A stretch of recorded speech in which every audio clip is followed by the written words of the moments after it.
Meus queridos irmãos, eu saúdo com a paz do Senhor, com a graça e misericórdia de Deus. Mais uma vez estamos aqui para trazer até você mais uma aula da Escola Bíblica Dominical.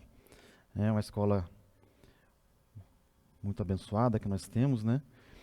E tratando nesse trimestre sobre o livro de Ezequiel, né? Estamos estudando esse tema e para nós tem sido bastante enriquecedor e abençoador, né? Estamos na lição de número 7, né? A responsabilidade é individual, e vamos aqui discorrer sobre essa lição para tratarmos sobre esse assunto muito importante, né, para nossas vidas. E essa é mais uma aula da Escola Bíblica Dominical da Assembleia de Deus de Rio Claro, Ministério do Belém. Vamos orar para iniciar, né, fazer uma breve oração, e estaremos tratando sobre esse assunto que é de extrema importância, né, a gente pensar sobre a responsabilidade, né, de cada um com relação aos aspectos de salvação da sua vida, e tomando por base o livro de Ezequiel, né? A lição de hoje ela é pautada em Ezequiel capítulo 18, né? Já discorremos aqui bastante assuntos, né? Essa é a lição 7, né? Então já avançamos bastante com relação a esse assunto. Vamos orar e daremos sequência à nossa lição. Nosso Deus e nosso Pai, nós te louvamos pela oportunidade, te louvamos pela bênção, pela graça e misericórdia do Senhor. Já estamos aqui mais uma vez para ministrar a Tua palavra aos irmãos. Papai querido, nessa transmissão, que possamos estar atentos, ouvindo a Tua mensagem, a Tua voz, que o Senhor possa falar conosco e nos usar, Pai amado, mais uma vez, para trazer a Tua mensagem, para trazer acalento, conforto e também chamar a atenção, né, de cada um de nós. Que possamos estar atentos à Tua palavra. Ser conosco, nos abençoa, nos dê graça e abra nosso coração, para que possamos entender a Tua mensagem e colocar em prática todos os dias. Nós pedimos agradecidos, em nome de Jesus. Amém. Então, meus irmãos, estamos na lição 7, né, a lição número 7. Eu vou acompanhar aqui, né? Eu tenho a lição aqui pelo celular, eu vou acompanhando ela aqui e vamos ler alguns textos, né? Alguns textos coloquei nos slides, alguns nós vamos ler aqui para acompanhar, e aí vamos desenvolvendo aqui e comentando essa lição. Então, como já dissemos aqui, é a lição 7, né? A responsabilidade é individual, né? Então vamos discorrer sobre esse ponto. O nosso textuário está em Ezequiel capítulo 18, versículo 20, que é o capítulo em que nós vamos discorrer aqui e ler alguns versículos também, né, para podermos ir acompanhando e trazendo clareza ao nosso coração com relação a esse assunto, né? É um tema bastante atual também, né? Se engana ao pensar que Ezequiel é o Antigo Testamento, não é tão atual, né, mas negativo, né? É bastante atual esse assunto para os nossos dias. Então, Ezequiel 18 e 20, o textuário fala assim: a alma que pecar, essa morrerá. O filho não levará a maldade do pai, nem o pai levará a maldade do filho. A justiça do justo ficará sobre ele, e a impiedade do ímpio cairá sobre ele. Irmãos, um texto muito claro, bastante claro com relação a esse assunto. A alma que pecar, essa morrerá, né? E aqui a palavra alma, ela traz menção à pessoa, né? A personalidade, né? Então, a pessoa que pecar, essa morrerá. O filho não levará a maldade do pai, nem o pai levará a maldade do filho. A justiça do justo ficará com ele, e a impiedade do ímpio cairá sobre ele. Então, é individual, né? A gente fala na igreja uma frase conhecida, né, que a salvação ela é individual, e o texto aqui, e vamos discorrer hoje sobre isso, né, que vai trazer-nos mais clareza, né? A verdade prática, para além da responsabilidade individual, a palavra de Deus se posiciona contra o fatalismo, isto é, contra a ideia de que tudo está determinado por um rígido destino. Né? Nós vamos ver que Deus ele é soberano, né? Ele é onisciente e ele conhece tudo, né? O passado, o presente e o futuro, né? Mas para nós nem tudo está determinado, né? Nós somos responsáveis pelas nossas escolhas, pelas nossas ações, né? Pelo nosso tempo, por aquilo que nós fazemos. E tudo que nós fazemos tem consequências, né? Ou para o bem ou para o mal, mas nós precisamos ser responsáveis, né? Porque essa responsabilidade vai cair sobre nós, querendo ou não, né? Mas as pessoas têm que ter essa responsabilidade. A nossa leitura bíblica em classe já está em Ezequiel, né? Capítulo 18, do versículo 20 ao versículo 28. E vamos ler esses textos, que os irmãos vão ver também que Ezequiel aqui ele escreveu de uma maneira muito clara, abrangente e assim, não nos deixa dúvida, né? Depois na lição vamos comentar sobre alguns textos, esses versículos aqui, mas na leitura bíblica aqui, a gente lê com calma, com atenção, já vamos ver que esse ponto, né? Então, 18 e 20, a alma que pecar, essa morrerá, o filho não levará a maldade do pai, nem o pai levará a maldade do filho. A justiça do justo ficará sobre ele, e a impiedade do ímpio cairá sobre ele. O versículo 21, mas se o ímpio se converter de todos os seus pecados que cometeu, então veja, né, se o ímpio se converter e guardar todos os meus estatutos e fizer juízo e justiça, certamente viverá, não morrerá. Então há a opção, né, aí a questão da responsabilidade, né, eu entender que eu sou responsável por isso, então eu tenho escolha, né, eu tenho uma escolha. Versículo 22, de todas as suas transgressões que cometeu, não haverá lembrança contra ele, pela sua justiça que praticou, viverá. O 23, desejaria eu, de qualquer maneira, a morte do ímpio? Diz o Senhor Jeová. Não desejo, antes que se converta dos seus caminhos e viva. Então veja aqui o desejo do Senhor. Né, o que Deus deseja para nós, para a humanidade, é que a pessoa se converta. Né? Deus não deseja a morte do ímpio, pelo contrário, né? Deseja que se converta e viva. O 24, mas desviando-se o justo da sua justiça e cometendo iniquidade, e fazendo conforme todas as abominações que faz o ímpio, porventura viverá? De todas as suas justiças que tiver feito, não se trará memória. Na sua transgressão com o que transgrediu, e no seu pecado com o que pecou, neles morrerá. Vamos ver no segundo tópico essa questão que é a mão de duas vias, né? São dois pontos de vista, do ímpio que se converte e vive, e do justo que se desvia e morre. Então são os dois pontos, né? Então, e aí resumindo, né? Aquele que fizer justiça, né? E aqui justiça trazendo referência à palavra de Deus, vai viver, e aquele não, né? Que não fizer, não. Então existem esses dois pontos, vamos falar sobre isso daqui no segundo tópico. Versículo 25, dizei, porém, o caminho do Senhor, daqui é o povo que diz, né? O caminho do Senhor não é direito. Ouvi agora, ó casa de Israel, não é o meu caminho direito? Não são os vossos caminhos torcidos? Então, Deus faz aquela pergunta, né? É o meu caminho que é torto, né? O de vocês? Vocês que estão pecando? Versículo 26. Desviando-se o justo da sua justiça e cometendo iniquidade, morrerá por ela. Na sua iniquidade que cometeu, morrerá. O 27. As convertendo-se o ímpio a sua impiedade cometeu e praticando justiça a justiça. Conservará esse sua alma em vida. E o 28 para terminar. Pois quem reconsidera e se converte em todas as suas transgressões que cometeu, certamente viverá e não morrerá. Deus aqui, ele vai dando a palavra, a mensagem, para o povo se converter, né? Para o povo voltar a ele. Né? E o povo aqui, eles estavam questionando a justiça de Deus. E aí é um problema, né? Questionando a justiça de Deus. No nosso curso teológico, né, que tem aqui nas quintas-feiras, né, até convido os irmãos para, se possível, participarem das aulas, né, que é um curso da ETAD, é sensacional. Nessa última aula, um assunto falou sobre Deus e sua justiça, né? E aí a justiça de Deus ela é baseada na santidade de Deus. Então, por Deus ser santo e totalmente santo, né, justiça e retidão são consequências da sua santidade. Né? Aquele que é santo também é justo e também é reto. Né? Então, e Deus ele não tem variação, e a Bíblia diz que não tem nem sombra de variação. Então, Deus é justo totalmente, Ele é reto totalmente, Ele é santo totalmente. E aí a gente vê, e agora aqui o povo questionando a justiça de Deus.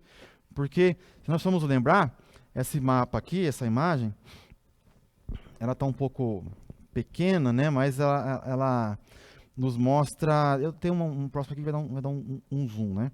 Aqui nós temos as deportações, né? O cativeiro, que é o contexto que eles estavam vivendo nessa época. Nós vemos aí que em 722, Israel cai, né, em 701, né, Judá é poupado ali, porque Deus teve misericórdia de Judá, e Israel caindo, a Assíria é quem os leva cativo, né, e Judá fica lá ainda porque foi poupado. Mas Judá também volta a pecar, né, e foram 3 as deportações, né, 3 deportações, uma em 606, onde foram levados pessoas da realeza, né, e Daniel estava aí nessas pessoas que foram levadas para a Babilônia, né, e ele ficou no palácio. Na segunda deportação, em 597, foram levados cidadãos, né, de destaque, né, Ezequiel estava nesse meio, né, e ele foi levado para lá. E em 586 aconteceu a tragédia, né, onde foi destruído o templo, a cidade, e aí foi a parte final. Né? Então, e nós vemos aqui Jeremias e Ezequiel sendo contemporâneos. Né? Ezequiel estava lá junto ao rio Quebar, lá na Babilônia, Daniel estava lá no palácio, e Jeremias ficou lá em Judá. Né? Ele ficou lá trazendo a mensagem também. Eu estou falando de Jeremias aqui, que nós vamos ler alguns textos de Jeremias também. Então, eles são contemporâneos ali. Né? Jeremias viu a destruição do templo, né? Então foi algo bem traumático, né? Então aqui nós vemos essas partes, né? Essa parte da história que eles estão aqui nesse contexto, né? Ainda o templo não havia sido destruído, né? Eles estão ali naquele contexto da segunda e a terceira leva. Então são contemporâneos. Estamos nessa parte da história. Então eles estão lá na Babilônia e estão reclamando da justiça de Deus, né? E aí é que vem a mensagem de Deus para o povo de Israel. Então, a introdução da nossa lição. Você que tem sua lição, tome-a em mãos, né? Diz o seguinte: o ponto de partida dessa lição é uma máxima usada em Jerusalém e também entre os exilados da Babilônia, que diziam: os pais comeram uvas verdes, e os dentes dos filhos que se embotaram. Jeremias 31, 29 e Ezequiel 18 e 2. Com base nesse ditado, eles diziam que estavam sendo punidos por causa dos pecados de seus antepassados.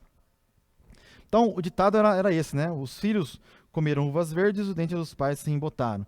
Né? Esse ditado fazia referência à palavra embotar aqui, ela fala que os dentes estavam sem o corte, né? Não servia mais, né? Os filhos estavam com problemas na sua dentição porque os pais comeram uvas verdes. É um ditado, né? Dizendo que eles estão sofrendo pelo pecado dos seus pais agora. Não era culpa deles, né? Eles estão sendo injustiçados, né? Falando, Deus é injusto, porque os pais que pecaram e nós que estamos sofrendo. Então era isso que eles estavam querendo dizer com tudo isso, né? Com esse ditado. E aí, Deus, no capítulo 18, ele vem trazendo a mensagem, né? E o texto bíblico de Ezequiel 18, 1 e 2, que tem essa palavra, esse ditado, é esse aqui, ó, que eu coloquei aí na tela.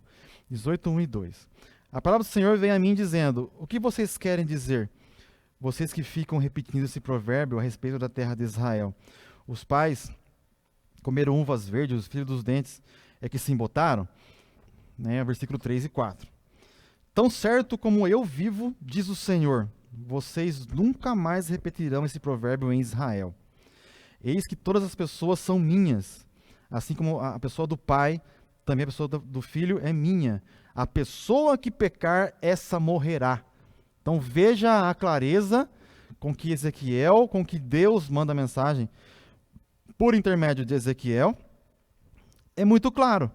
É muito claro. A pessoa que pecar, essa morrerá. Não tem essa história de que os pais pecaram e eles estão pagando. Né? Eu vou mostrar aqui depois uns textos para os irmãos, com relação um pouco mais sobre isso. Mas era esse o pensamento deles. Né? Estamos sendo injustiçados.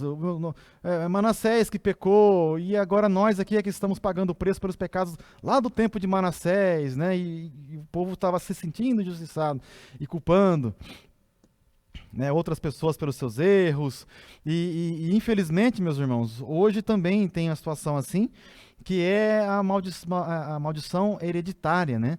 Pessoas que têm algumas falhas em suas personalidades, algum vício, alguma coisa que eles fazem hoje que não é muito correto moralmente, eles falam, não, mas não é culpa minha, isso aí vem lá dos meus antepassados, eu só estou fazendo porque eles faziam também, é genético e tem essas histórias hoje, meus irmãos, é parte do assunto da batalha espiritual. Nós tivemos uma lição dessa também, pastor Ezequiel Soares também que escreveu a lição e o livro, o ano passado, se eu não me engano, uns 2 anos atrás, né, também teve uma lição dessa, e o ponto é esse, né? As pessoas não se responsabilizam pelos seus atos, mas querem culpar outras situações, culpar outras pessoas, outras gerações, né? Então isso é um problema, né? Precisamos ter ciência, né, que nós somos responsáveis, né? E a Bíblia está clara aqui, nós lemos aqui os textos, não nos deixa nenhuma dúvida. A alma que pecar, a pessoa que pecar, essa vai morrer. Deus não vai punir o pai por causa do filho, né, nem o filho por causa do pai. A questão é individual e também a salvação é individual, né? O filho não vai ser salvo porque o pai é pastor, o pai é presbítero, o pai é obreiro, né? E também o inverso também não. Então cada um dará conta de si. O primeiro tópico é uma máxima sobre em Israel, uma máxima equivocada, que é essa que nós lemos agora aqui, né, esse texto. Vamos ler aqui a lição. O ditado popular, os pais comeram uvas verdes, de dentre os filhos se embotaram, se baseia numa interpretação equivocada sobre o terceiro mandamento do decálogo, dos 10 mandamentos. Olha o que diz os 10 mandamentos. Capítulo 20 de Êxodo, versículos 5 e 6. São os 10 mandamentos, tá? Não adore essas coisas, nem preste culto a elas, porque eu, o Senhor seu Deus, sou Deus zeloso, que visita a iniquidade dos pais nos filhos até a 3ª e 4ª geração daqueles que me odeiam. E aqui é que é o problema de interpretação, né? As pessoas falam assim, vai visitar então da 3ª e 4ª geração. Mas aqui o texto fala assim, daqueles que me odeiam. E esse texto ele está dessa forma aqui, porque o que é a 3ª e 4ª geração, né? A primeira geração seria o pai, segunda o filho, terceiro um avô e a 4ª um bisavô, né? Então é uma família que consegue viver junta, todos são ali contemporâneos. É assim, um pai, filho, vô e bisavô, no tempo ali de idade, né, todos conseguiriam viver juntos na mesma época. Então, um pai que ele é idólatra, os filhos também vão acabar seguindo aquela linha, o avô ali que vive ali perto também, o bisavô também que já está, né, vai viver ali perto também. Então, é uma geração que vive em conjunto, né? Hoje, devido às facilidades de locomoção, as pessoas não vivem mais tão perto, né? Pessoas que estão aqui em Rio Claro, outros estão lá na Bahia, no Mato Grosso, lá no Sul, então vivem longe. Mas aqui, eles estavam todos ali na mesma cidade, né? Todos ali perto. Então, essa comunicação com relação à iniquidade, ao pecado, ou até mesmo de bênçãos, fica próxima ali daquela geração que vive no mesmo lugar, talvez, né? Ou próximos ali. Então, é até por isso, e aí, daqueles que me odeiam. Aí, por que ele fala dessa questão de falar de 4 gerações com relação ao pecado? Porque agora ele faz um contraste com a bênção. Mas veja, mas faço misericórdia até 1000 gerações daquele que me amam e guardam os meus mandamentos. Então, esse texto aqui, eles fazem uma interpretação equivocada, né? Como eu estou falando aqui, né? Faz parte ali, ele mostrou 4 gerações que puniria por causa do pecado, daqueles que odeiam a Deus, né? E aí são aqueles que vivem ali no conjunto. Mas ele fala assim, então, mas o pecado tem um alcance pequeno, porque a bênção ela alcança 1000 gerações daqueles que guardam os meus mandamentos. Então, ele faz um balanço, né? Dizendo, pecado tem poder, mas a consequência tem, mas ela seria mais curta, mas a bênção de Deus ela é muito maior, né? Então, Deus vai dando esse contraste. E aí eles interpretaram assim, não, então vai visitar mais gerações, e é isso, estamos sendo culpados porque nossos avós fizeram, né? Então é uma equivocada interpretação do terceiro mandamento. A maldição hereditária, a maldição não é hereditária, ela só permanece quando os filhos continuam nos pecados dos pais. Veja a expressão, daqueles que me aborrecem, né? Aborrecem, no texto que eu coloquei ali, da NAA, daqueles que me odeiam. É um princípio divino estabelecido desde a lei de Moisés. Olha o que diz Deuteronômio 24 e 16. é uma interpretação equivocada, porque a Bíblia não se contradiz, né? E aqui veja que no próprio Decálogo já tem uma palavra trazendo um pouco mais de clareza para quem teria dúvida lá. Os pais não serão mortos por causa dos filhos, nem os filhos serão mortos por causa dos pais. Cada um será morto pelo seu próprio pecado. Então, é muito claro, meus irmãos, essa questão aqui. Né? O texto bíblico está com muita clareza e eu fiz questão de colocar na tela aí os versículos para a gente ler junto, porque para ficar nítido, né, aos nossos olhos. Então, a gente vê essa questão. E um exemplo disso, que eu quero trazer aos irmãos, é da própria história de Israel. São 3 reis, Manassés, Amon e Josias. Manassés, ele foi um rei ruim, né? Eu botei aqui uns versículos, se você puder acompanhar aí, na sua Bíblia. 2 Reis, capítulo 21, do versículo 11 ao versículo 14, vamos ler sobre Manassés. E vamos ver a condição que Manassés vivia. E vamos mostrar aqui que, com um exemplo agora, que essa maldição hereditária, ela não existe, não tem sentido, não tem fundamento. Né? Então, 2 Reis, capítulo 21, do versículo 11, falando do rei Manassés. Visto que Manassés, rei de Judá, eu vou ler aqui na versão NAA, tá bom? Visto que Manassés, rei de Judá, cometeu essas abominações, fazendo pior do que tudo que os amorreus fizeram antes dele, e também levou Judá a pecar com os ídolos dele, assim diz o Senhor de Israel: eis que trarei uma desgraça tão grande sobre Jerusalém e Judá, que todo aquele que ouvir a respeito dela ficará com os 2 ouvidos tinindo. Estenderei sobre Jerusalém o cordel de Samaria e o prumo da casa de Acabe. Eliminarei Jerusalém como quem elimina a sujeira de um prato, limpando e virando de boca para baixo. Abandonarei o remanescente da minha herança e os entregarei na mão dos seus inimigos. Servirá de presa e despojo para todos os seus inimigos. Então, Manassés pecou demais. O pecado se tornou institucional. Né? O pecado se tornou ali lei. Né? Então, e Deus fez essa promessa aqui, que iria exterminar o povo de Judá, de Jerusalém, como se limpa um prato e vira de boca para baixo. Então, olha a situação. Aí, depois de Manassés, vem Amon.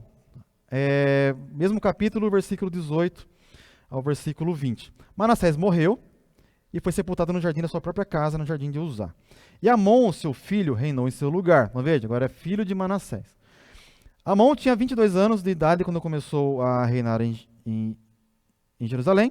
A mãe dele chamava Mesulemete e a filha era Harus de Jotibá. Amon fez o que era mal aos olhos do Senhor, como Manassés, seu pai, havia feito. Andou em todos os caminhos que seu pai dele tinha andado, serviu os ídolos a quem seu pai havia servido e o adorou. Assim ele abandonou o Senhor Deus de seus pais e não andou no caminho do Senhor. Então, Amon, filho, fez a mesma coisa que seu pai. Aí você fala, aí, tá aí, a maldição hereditária. Né? Só que agora que vem a questão. Capítulo 22 agora, vamos ver a história de Josias. Para resumir, né, no versículo 19 e versículo 20, Josias ele fez filho, né, neto do Manassés, filho de Amon, e agora aqui ele assume o reinado, e ele faz uma reforma, né, uma reforma no templo. Ele vai arrumar tudo, e lá ele encontra um livro, o livro da lei, começa a ler o livro da lei, começa a tirar os ídolos. Ele faz uma reforma sensacional, espiritual e física no templo. Versículo 19 e 20 para resumir. Visto que o seu coração se enterneceu e você se humilhou diante do Senhor, quando ouviu as ameaças que fiz contra esse lugar, contra os seus moradores, que ser objeto de horror e maldição, rasgou suas roupas e chorou diante de mim, também eu ouvi a sua oração, diz o Senhor. Por isso, deixarei que você morra e seja sepultado em paz, e os seus olhos não verão todo o mal que trarei sobre esse lugar. Então veja que houve paz no tempo de Josias. Mas e a maldição? Não tem maldição. Era o pecado de Manassés que trouxe aquilo até Manassés. O pecado de Amon trouxe aquilo até Amon. Agora Josias, ele se converteu ao Senhor, né? E ali houve paz naquele momento. Mas por que o povo foi levado cativo depois? Porque depois de Josias veio um outro rei mau, e aí voltou aos pecados de Manassés. Né? E aí, meus irmãos, a gente vê que essa maldição hereditária não existe a consequência ela é de cada um.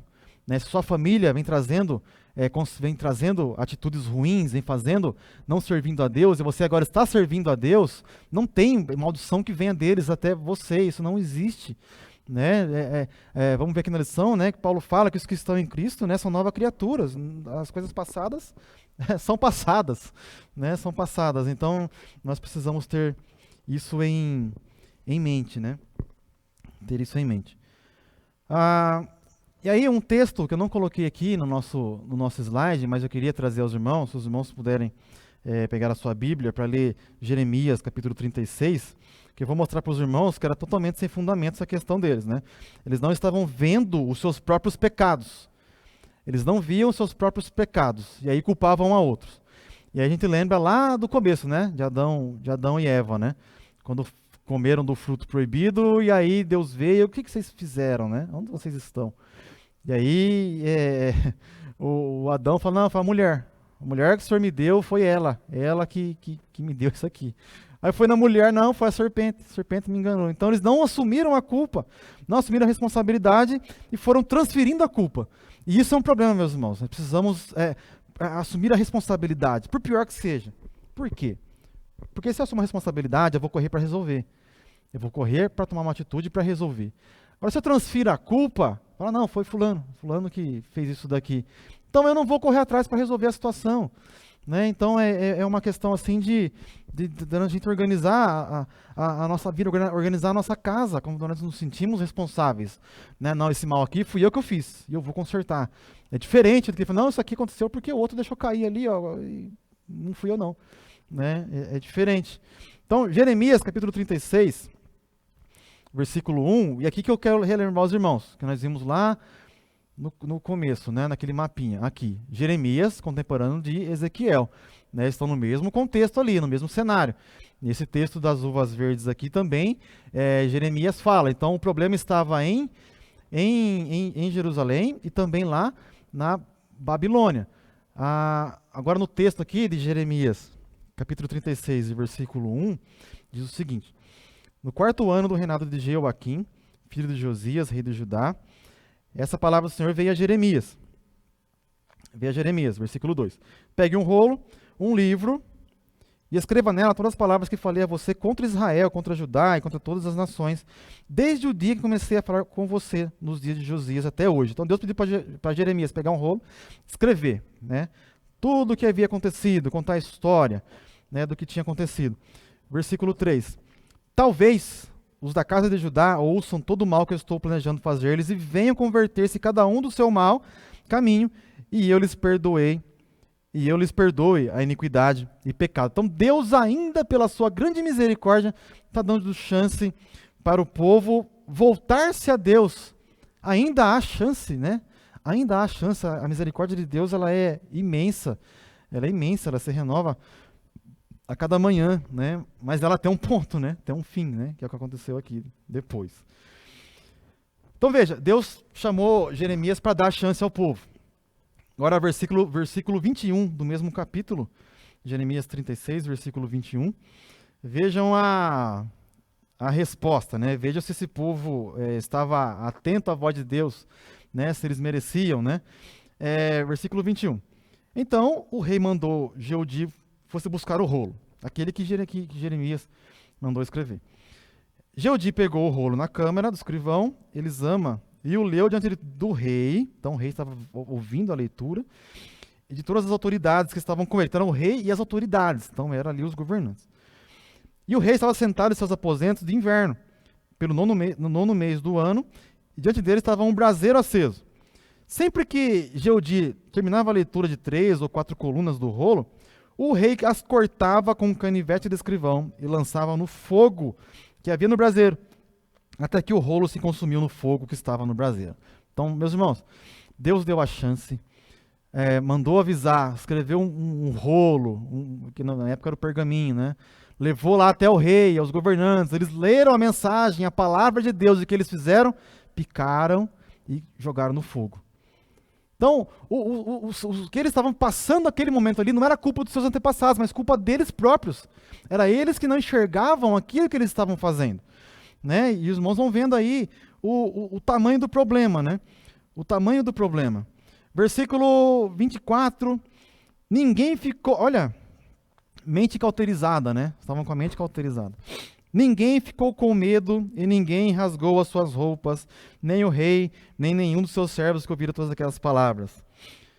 Por mais que Elnatã, Delaías e Gemarias tivessem insistido com o rei que não queimasse o rolo, ele não lhes deu ouvidos. Pelo contrário, o rei ordenou a Jeramel, filho de Amaleque, a Seraías, filho de Azriel, e a Selemias, filho de Abdel, que prendessem Baruque, porque foi Baruque quem escreveu para Jeremias, né? Prendessem Baruque, o escrivão, e Jeremias, o profeta, mas o Senhor os havia escondido. Então, meus irmãos, esse texto aqui fica muito claro que o povo estava sendo injusto com o Senhor. Os pecados, o que eles estavam vivendo ali, não era culpa dos seus antepassados, tinham culpa também, mas naquele momento ali, a culpa era deles. Era deles, né? Não tinha motivo algum para eles questionarem a Deus. Então nós vamos vendo, meus irmãos, essa questão aqui e trazendo para nós, nós temos que ter a responsabilidade dos nossos atos e entender que nós somos responsáveis pela nossa salvação. Lógico que ela vem de Jesus, mas nós temos que aceitar a Jesus. Não, meu pai aceitou Jesus, então eu não preciso mais. Precisa. Não, mas eu vivo na igreja. Precisa aceitar a Jesus. Não é familiar, não é familiar. E também, o contrário também, né? Minha família sempre viveu uma vida desgraçada, né? E eu vou viver também. Negativo, a opção é sua, né? A opção é sua. Pessoas que tiveram, mostrei aqui, né? Mostrei aqui a história dos reis, né? Manassés, Amon, mostrei aqui. Dá sim para quebrar isso, né? A gente tem que assumir as responsabilidades. Porque quando Josias assumiu a responsabilidade, ele falou assim: vamos arrumar o templo. Tá tudo errado, vamos arrumar o templo, vamos tirar esses ídolos daqui, e lá ele encontrou o livro, né? E aí começou a mudança, né? Continuou a mudança, né? Então, vamos lá para o segundo tópico. Jeremias e Ezequiel tratam do assunto, eles tratam do mesmo assunto, meus irmãos, porque são contemporâneos, né? Apesar de estarem em locais diferentes, né? Mas eles são contemporâneos, como eu já mostrei aos irmãos.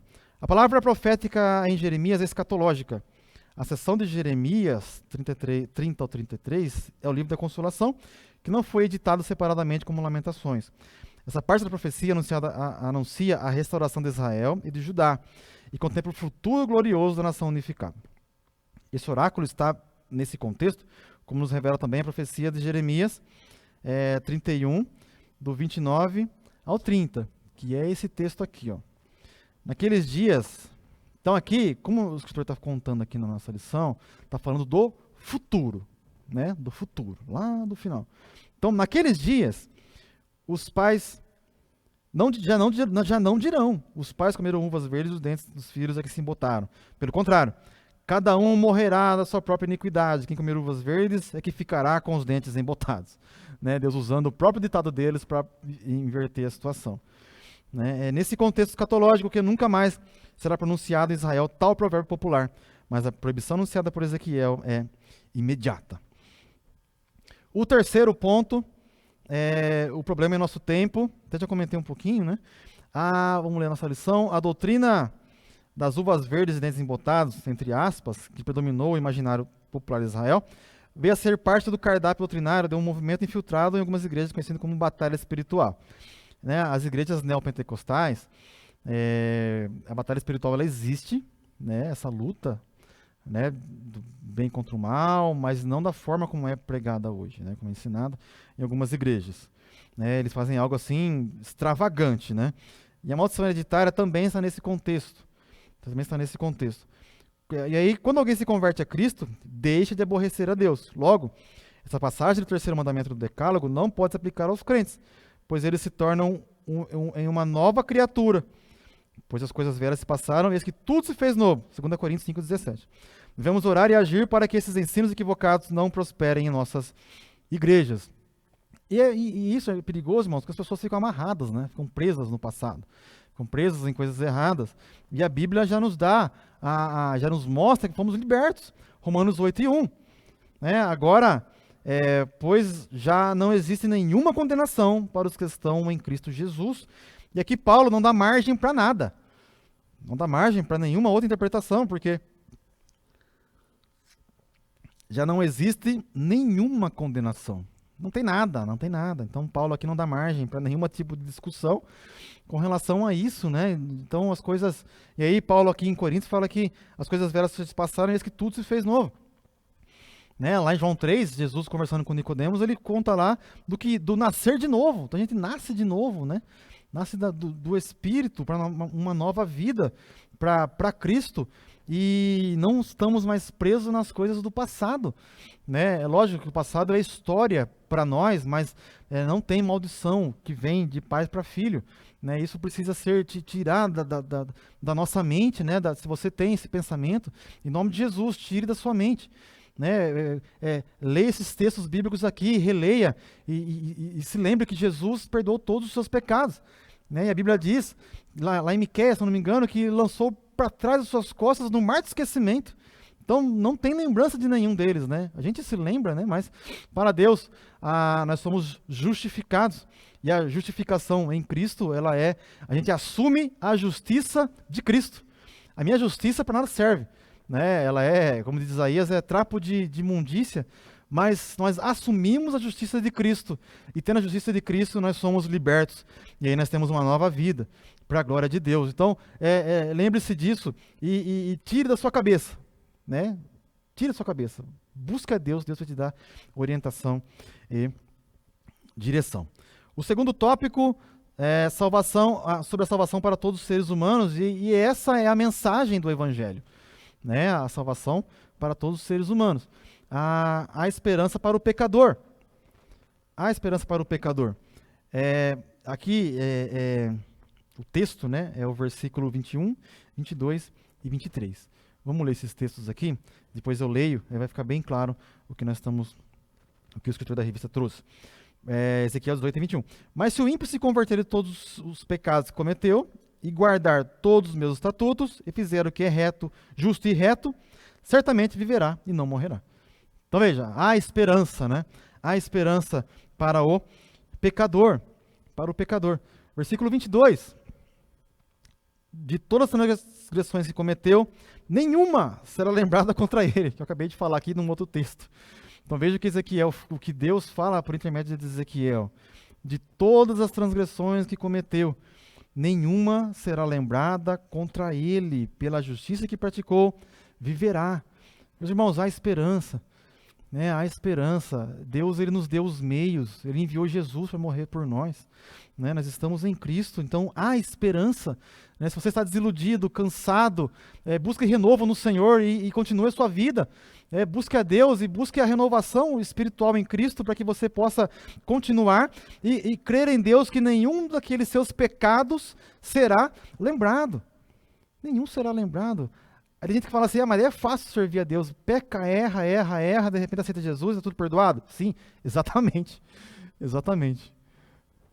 Se nasceu de novo, é tudo perdoado. A graça e a misericórdia de Deus é imensa e nós não podemos comparar, né? O que eu sou melhor do que outra pessoa, meus irmãos? Misericórdia, somos todos iguais, né?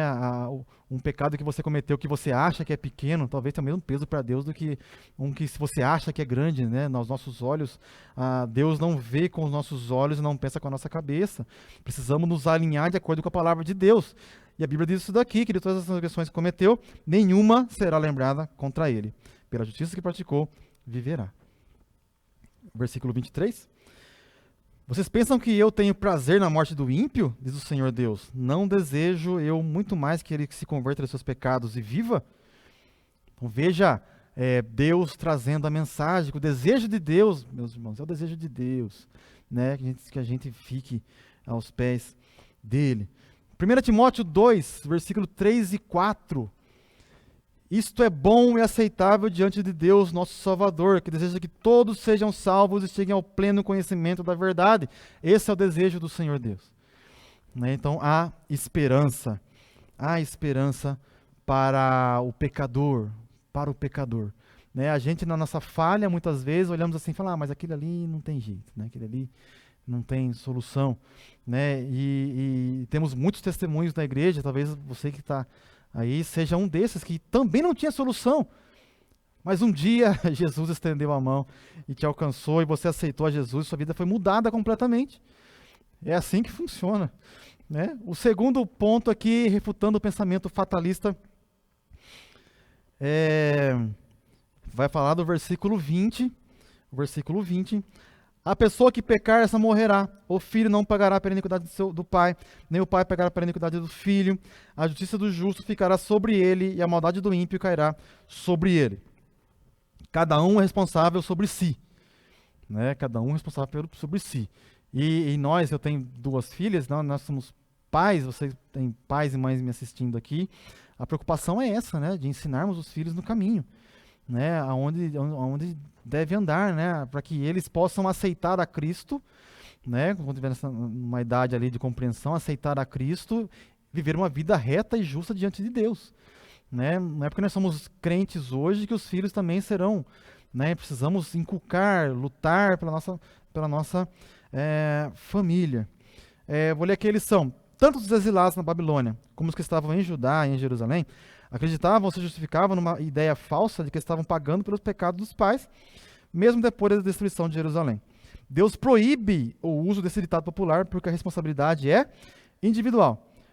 O profeta Ezequiel fecha a porta fatalista do imaginário popular do povo de Judá e dos exilados da Babilônia. Ele torna claro o pensamento bíblico da responsabilidade individual de maneira textual e direta. A palavra alma nesse contexto significa a própria pessoa. E aqui eu já coloquei a versão NAA, né? Então já está num português mais recente. Então ele já coloca ali, a pessoa que pecar, essa morrerá, né? Então tem essa, somos coitadinhos, o Manassés que pecou e agora nós estamos aqui sofrendo por culpa dele, né? Somos bonzinhos, ele, né? Então, não era isso, né? Eu mostrei para os irmãos aqui um texto de Jeremias 36, e se os irmãos puderem ler depois, Jeremias 36, 37, 38, né? A história se segue, né? Depois Jeremias foi preso, foi açoitado, tudo por causa daquele rolo, né? O rolo pergaminho, né? Não o rolo a situação. Então a gente vê que o povo não era tanto assim não, né?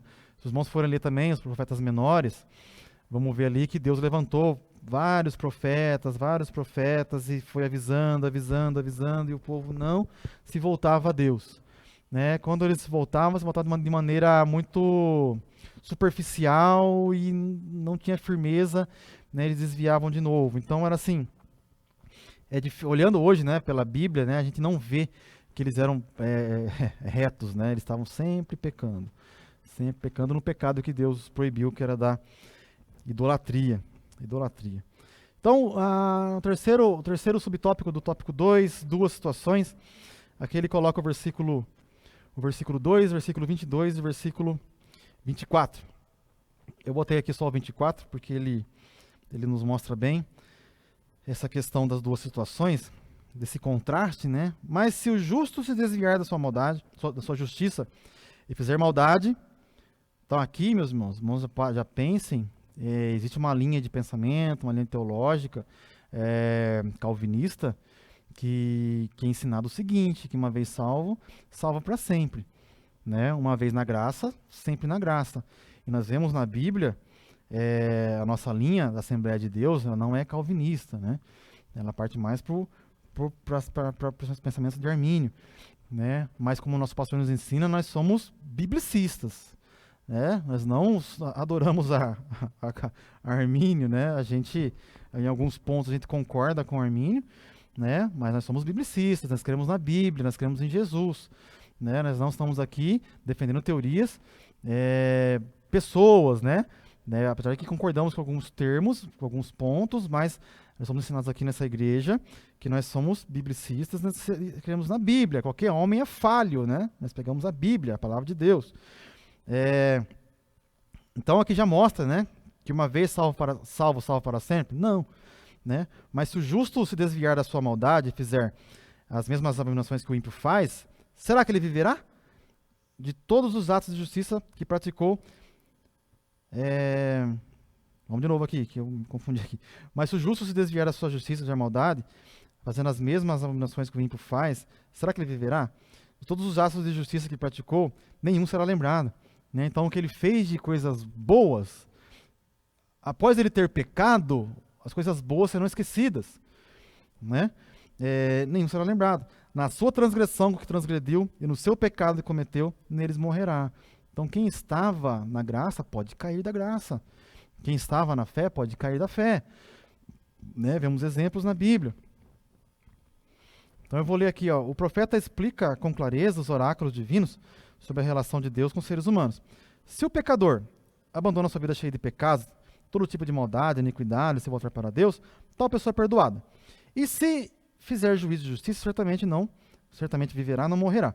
Mas, pelo contrário, o justo se desviar da sua justiça e cometer injustiça e iniquidade, conforme todas as abominações que faz o ímpio, de todas as suas justiças que tiver feito, não se fará memória, na sua transgressão com que transgrediu, e no seu pecado com que pecou, neles morrerá. É possível, sim, o salvo perder a salvação temporariamente ou definitivamente. Né? Paulo fala de apostasia. O que é apostasia? Abandonar deliberadamente a fé. Né? Lucas 15, 32, que eu coloquei aqui, mas era preciso festejar e alegrar-se, porque esse seu irmão estava morto e reviveu, estava perdido e foi achado.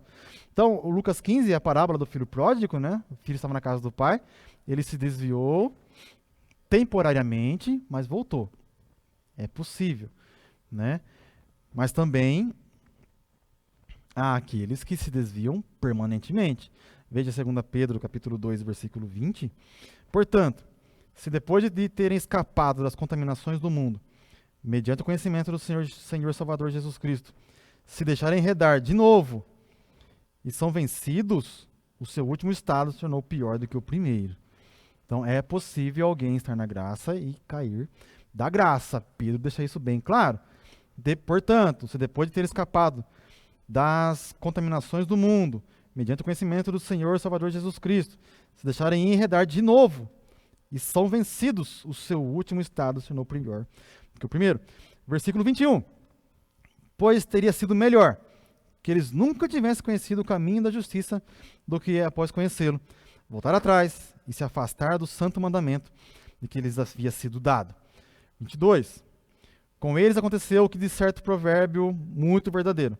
O cão volta ao seu próprio vômito e a porca lavada volta a rolar na lama. Então, é possível, meus irmãos. Então, uma vez salvo, salvo para sempre? Não.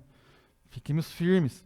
Fiquemos firmes. A Bíblia diz, aquele que ficar firme até o fim será salvo. Né? Fiquemos firmes, permanentes. Não tem sentido a gente se esforçar tanto para servir a Deus se já estão escolhidas as pessoas, né?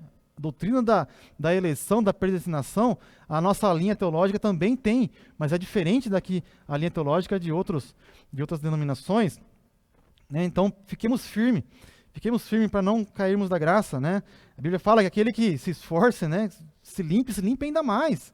Né? Então, precisamos sempre estar melhorando a nossa condição espiritual, né, para não sermos enganados, né, e não perdermos a salvação.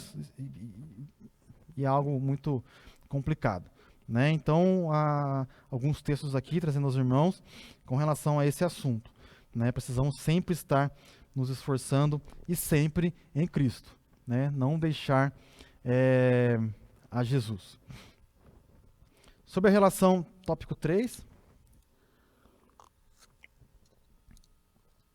E aí, meus irmãos, esse assunto de predestinação, eleição, não é um assunto que não tem tempo de abordar, mas existem muitos livros, né? Pegue livro, leia livros da nossa editora CPAD, que ali você vai ter base sólida, né, com relação a esse assunto. Mas o que nós acreditamos é de uma predestinação corporativa, que se fala, né? Em que o que é predestinado à salvação? A igreja. A igreja. Quem está na igreja, né? Igreja não igreja templo, né? Igreja organização, mas igreja organismo, igreja corpo de Cristo. Então vou falar aqui corpo de Cristo, tá? Então quem está no corpo de Cristo vai ser salvo. Quem não estiver, não. Então é como se o corpo fosse um barco, né? Aquele barco está predestinado a ir até a outra parte, a outra margem, né? Quem estiver naquele barco vai chegar a outra margem. Quem não estiver, não vai. Então é assim, aquele barco ele foi eleito, ele foi predestinado a chegar a outra margem. Quem estiver ali, será. Quem não estiver, não será. Então, é aí que está que Deus predestinou, né? Então, Deus escolheu o corpo, a igreja, um corporativo, né, para a salvação, né? E aí, nós é que escolhemos se vamos entrar nesse corpo, nesse barco ou não. Se estiver lá, está predestinado juntamente com o barco a ir. Agora, se sair, perdeu aquela predestinação, perdeu aquela eleição. Tá bom? Então, bem resumidamente, bem rápido, seria isso, mas mais uma vez, eu reforço aos irmãos, né? Procurem livros da nossa editora, da CPAD, para que possa ter mais clareza, né, e mais argumentos com relação a esse assunto. Primeiro subtópico do terceiro tópico, uma pergunta retórica, o versículo 25, que é esse que eu coloquei aqui na tela. No entanto, vocês dizem, o caminho do Senhor não é reto. Então veja, né, eles questionando a justiça de Deus. Então escute, ó casa de Israel, será que é o meu caminho que não é reto? Não seriam muito mais os caminhos de vocês que são tortuosos? Né? E aqui a nosso escritor ele põe assim, né, uma pergunta retórica, né? A pergunta retórica é a pergunta que já tem a resposta, né? A pergunta já tem a resposta, ele só está perguntando aqui para dar aquele tom de suspense, né? Vamos dizer assim. Mas é uma pergunta retórica, uma pergunta que já vem com uma resposta, né? Ele fala, será que o meu caminho não é reto? Né? E, logicamente que é. Né? Não seria muito mais o caminho de vocês que são tortuosos? Então Deus ele traz esse questionamento, né? É uma pergunta retórica. O próximo ponto sobre a justiça, né? Aqui estamos no terceiro tópico, né? Sobre a reação de Israel. Ezequiel, agora lendo aqui a lição, tá? Ezequiel deixa claro, mais que o sol do meio-dia, que a lei da responsabilidade individual é justa e está de acordo com os atributos divinos. Esse atributo é manifesto no castigo do pecador e na premiação do justo. Romanos 2:6. O qual recompensará cada um segundo as suas obras. Eu até coloquei aqui o texto, ó, Romanos 2:5 e 6. Diz o seguinte. Olha como é que Paulo também é claro, né, nesse ponto de vista. Mas, por ser teimoso e ter um coração impenitente, você acumula contra si mesmo ira para o dia da ira e da revelação do justo juízo de Deus, que retribuirá cada um segundo as suas obras. Retribuirá quem? Cada um, é individual. Né? Então a Bíblia Sagrada, a gente fala isso, tivemos lições sobre a Bíblia, a palavra de Deus, ela é um livro, apesar de ter ali 2 testamentos, períodos longos de história, mais de 40 escritores, ter ali 66 livros, ela é um livro, a Bíblia. Né? Porque o Antigo Testamento, a mensagem é a mesma. Cremos que o inspirador é o mesmo, saiu tudo da mesma mente, a mente de Deus. Né? E aqui Paulo ele vai confirmando, né, as mensagens. Então, agora o versículo 7 e 8. A vida eterna aos que perseverando em fazer o bem procuram glória, honra e incorruptibilidade. Mas ira e indignação para os egoístas que desobedecem à verdade e obedecem à justiça. Então, os irmãos vejam aqui a coerência da Bíblia de Deus, né? Da palavra de Deus, a palavra ela não se contradiz. Pelo contrário, ela vai se confirmando e fazendo-se um livro só. Esse atributo, voltando aqui na lição, esse atributo se harmoniza com a santidade de Deus. A Bíblia declara, com todas as letras, que somente Deus é justo, considerando como atributo no sentido absoluto de perfeição. Deus é um justo juiz. Deus é um justo juiz. E tudo que Deus faz é perfeito, é reto, é justo e é santo. Então, se Deus está dando isso daqui, porque é a melhor coisa a se fazer. Né? Aos nossos olhos, no momento, parece ser difícil de entender, mas Deus sabe todas as coisas. E o nosso último tópico, subtópico, né, o arrependimento. E aqui, Ezequiel, capítulo 18, versículo 27 e 28. Mas, se o ímpio se converter da maldade que cometeu e praticar o que é justo e reto, ele preservará a sua vida. Pois se ele percebe o que fez. Então veja a palavra aqui, né? Gostei dessa parte do texto, né? Pois se ele percebe o que fez, então aqui é perceber o que está fazendo, né? Se ele percebe o que fez, e se converte de todas as transgressões que cometeu, certamente viverá, não será morto. E uma questão interessante, meus irmãos, que essa parte de perceber o que se fez, como nós vamos perceber, né, que nós estamos errados? Como nós vamos perceber que nós erramos, que nós pecamos? É conhecendo a palavra de Deus, é lendo a palavra de Deus, nós vamos ter o que Deus pede de nós. Vamos falar, opa, eu estou errado aqui, preciso melhorar. Né? Leia o Sermão do Monte, né? Fala, estou errando aqui, preciso melhorar. Então, se perceber, esteja nos cultos, esteja na igreja, a mensagem vem desse púlpito, ela sai desse púlpito aqui para nos confrontar, para mexer com a gente, e Deus fala conosco, e aí nós vamos percebendo que nós estamos no caminho errado, né? E aí nós vamos nos consertando, vamos nos melhorando. Olha aqui a lição, Deus é justo e misericordioso. A retribuição ao pecador, quanto mais, vem depois de muitos anos de apelo ao arrependimento sem resposta ao povo. A resposta dada aos críticos deixa claro também que, mesmo o ímpio na sua impiedade, deixando o pecado e voltando a praticar a justiça, tem o perdão. Todos precisam de arrependimento e buscar o perdão de Deus e não acusar o próprio Deus. Essa história se repete em nossos dias, porque é tendência dessas pessoas culparem a Deus pelas suas mazelas. Devemos levar a palavra de Deus a essas pessoas, pois nenhuma felicidade pode ser plena sem Jesus. Meus irmãos, o meu desejo aqui é que tenha ficado claro aos irmãos, nessa quase 1 hora aqui de aula, com relação a esse assunto, né? Que possamos nos lembrar, né? Pode colocar na sua mente, né? Que Jesus ele é suficiente e em Jesus os pecados estão perdoados. Né? Se você carrega culpas do passado, deixa de carregá-las. Né? Deixa isso para trás, né? E vai avançando, orando e buscando a Deus e buscando o renovo do Senhor. E, meus irmãos, terminamos aqui então essa lição. A próxima lição será a lição 8, o bom pastor e os pastores infiéis. Vamos ver aqui mais uma situação do povo de Israel, né? Ali na Babilônia, qual era a situação.